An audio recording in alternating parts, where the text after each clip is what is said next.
કાલે એક્ઝામ છે, ડર લાગે છે ને, ગભરામણ થાય છે ને, તો કોંગ્રેચ્યુલેશન, મુબારક.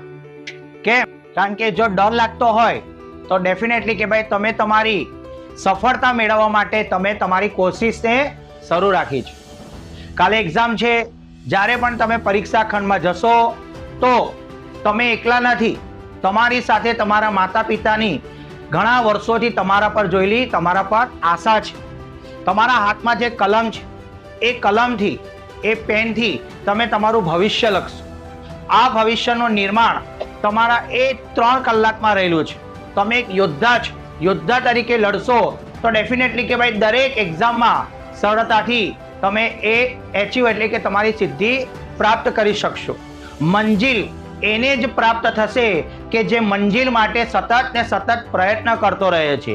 માત્ર પાંખો હોવાથી તમે ઉડાન નથી મેળવી શકતા. ઉડાન મેળવવા માટે તમારે સતત કોશિશ એટલે કે પ્રયત્ન કરતા રહેવું પડશે. તો ઉઠાવો કલમ, ઉઠાવો પેન અને તમારી જિંદગીની સફળતાનું એક કાલે પેજની શરૂઆત કરી દો.